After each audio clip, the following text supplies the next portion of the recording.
The Monster Hunter Wilds beta happened a while ago and it completely absorbed my life for the few days I got to play it. And now that I don't have it, I obviously been watching some videos about it to stay up to date with the game. But man, why the fuck is there tier lists already? We don't even have armor skills. What are people doing? No. Let's talk about what truly matters, okay? Monster Hunter is a fairly simple game, because what do you do here? You hunt monsters. No, but seriously, as simple as the concept might seem, I think Capcom has created a game with insane levels of immersion and gameplay satisfaction. Now, how is this game immersive? Well, I think it's thanks to the realistic fantasy that the game has, especially on the monster part. I don't know if you guys have thought about this, but making a game that revolves around fighting a lot of bosses, one after the other, is nothing new in the industry. Yet why have they decided to do it by only using monsters? As the series develops, I think Capcom realized the potential behind this, since monster ecology plays a huge part on the game's experience. And now, in Wilds, this aspect has been polished to a whole new level. The monsters are designed in a way that really makes them believable, and together with the incredible team behind the art direction, they really sell the idea that these creatures could actually exist. Take, for example, Balahara. It is literally a modern-day drill, completely equipped to work underground on its own devices. Look at the head, the tail. It probably eats a lot of sand, but it can spit it out to attack you, and what's this? It has special ducts that eject the drilled sand? See what I mean? Like, this creature makes perfect sense, and it's a fucking drill, for God's sake!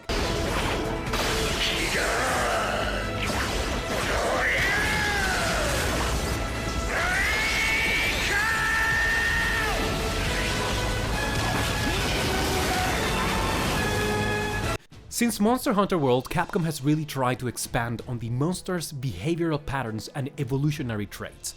I'm a huge fan of evolutionary biology, and when you play Monster Hunter, you get really drawn into the study of these creatures as a means to better prepare yourself for a hunt. Now, it even has another layer that I didn't think was so impactful, but it makes everything come together perfectly, and that is the weather conditions. Just look at the Windsward Plains. The place is fucking harsh, man, with lightning storms, sandstorms, barely any water, and a relentlessly scorching sun. Just what kind of creature can survive a place like this? That's right, monsters. In this world, creatures evolve to become these incredible and powerful animals, because that's the only way to survive. First against other monsters, and then also against the environment. And I know that there's been many cases of the environment becoming a defining factor for the evolution of many monsters before, but it is only now that you kinda become more aware of that. Because the weather changes are constantly reminding you just how harsh some places can be. Literally, only the strongest survive. Wilds is really pushing this aspect of the series by making such vast maps filled with life and amazing monster design. Like, it really feels like you just got here, and you're just but a speck of dust amongst the desert and its inhabitants. We cannot forget this. Monster Hunter is not simply an action game, and it is far from being a boss rush game, which is why the concept of tier lists kinda bothers me. Like, who are these people competing with? Why do you have to know what is inherently the strongest weapon if it might not even matter in the end? Because your experience in this game is not defined by the weapon that deals the most damage. Unless you're a speedrunner, but like, I'm assuming 95% of you aren't, so who cares? I can completely understand if people are trying to keep up with the changes for every weapon, especially because these changes will be contrasted with previous iterations of the game. So I get that. I get that people want to know if the appeal that they feel for a weapon is still there. But then, isn't that like a different discussion? Just because the changes made it so now you don't like a certain weapon, it doesn't necessarily mean that these are bad changes, or that now this is a bad weapon. Although I can completely relate to the feeling of disappointment if a weapon you liked is now not feeling very good to play with. Anyway, this leads us to the next part, which is the hunter. You know, from Monster Hunter. As I said before, this is not simply an action game, and learning the moveset of a weapon doesn't even begin to prepare you for a hunt. The best thing about the monster ecology is that it is beautifully contrasted by the fantasy of the hunter. What do you do as a hunter? You need to look for tracks, gather resources, learn from the environment, and most importantly, learn from the monster's behavior. You don't just fight these things, you learn to hunt them. And you can do this by learning all the different attack patterns, but also learning about their weaknesses and how you can exploit them. I am one of those filthy casuals that got into the franchise thanks to Monster Hunter World. My biggest oh shit moment, and when I started to learn how important it was to prepare and to understand monsters, was when I discovered that you could topple Rathalos with a flash bud. This might seem like one of the most basic things that you learned when you get into Monster Hunter, but for me at the time, I had already fought Rathalos a couple of times and found it so frustrating. I was blaming the game for having bad design for a monster that apparently was made to say fuck you melee weapons, not knowing that it was my own ignorance and lack of experience that was setting me back. When I started to grasp these small, brilliant details, I started to hunger for knowledge. I would pay attention to the attack patterns a lot more. I would read information about the monsters on the hunter's notes. I would try to memorize if breaking any parts on the monster could topple them, and I would change my build accordingly for mechanic-heavy fights. I stopped fighting, I started hunting.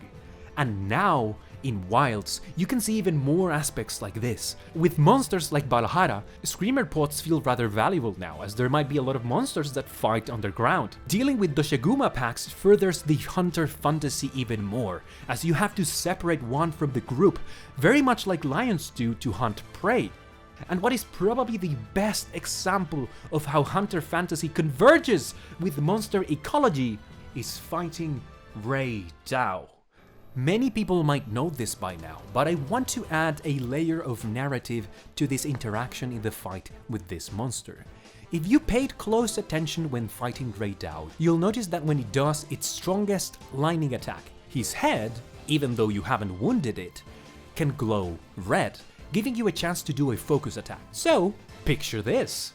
What if Rei Dao's lightning attack is so potent that its horns actually overheat, leaving what is supposed to be a sturdy area of its body now vulnerable and exposed? And I don't know if this was a coincidence or not, but the only way you can notice this is if you, as the hunter, focus.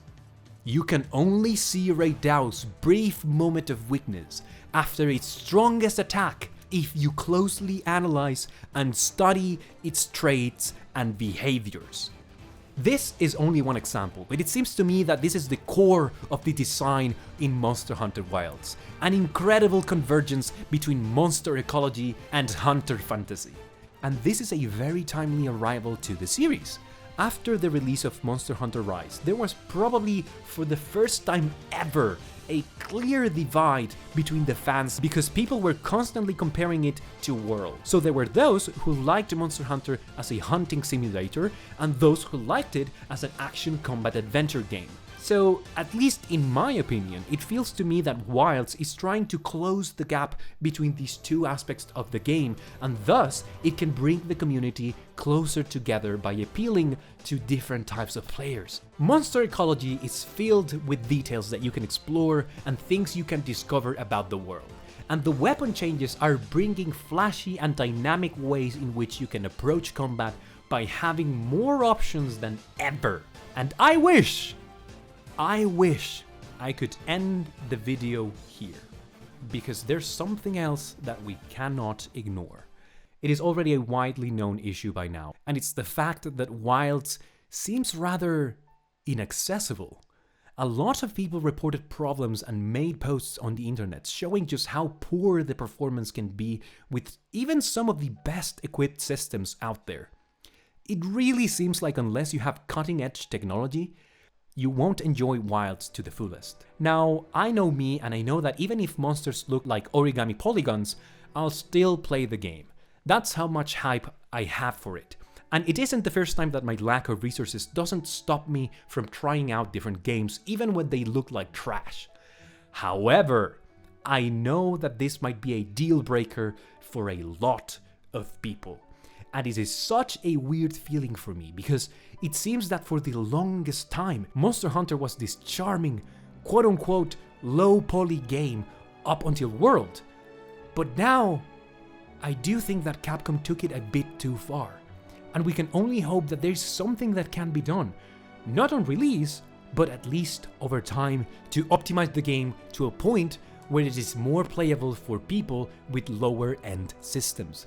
It would be really sad that at the height of their trajectory, this franchise, known for how accessible and sometimes portable it can be, could now be out of the reach of fans all over the world.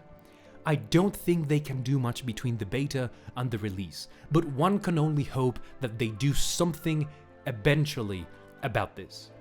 Anyway, you cannot deny that the hype is real. If you're still watching this video, thank you so much for visiting my channel. I will try to cover Wilds in the future and step up my upload game, because I don't upload too frequently and I usually do it when there's something I really want to say and share to you guys on the internet. So again, thank you very much. Do you have any thoughts on the new features in Monster Ecology? Have you ever had any moments where you have lived the hunter fantasy while playing the game? Let me know all your thoughts about the video in the comment section. I hope to see you all in Wilds, and as always, my name is Zun, and until next time.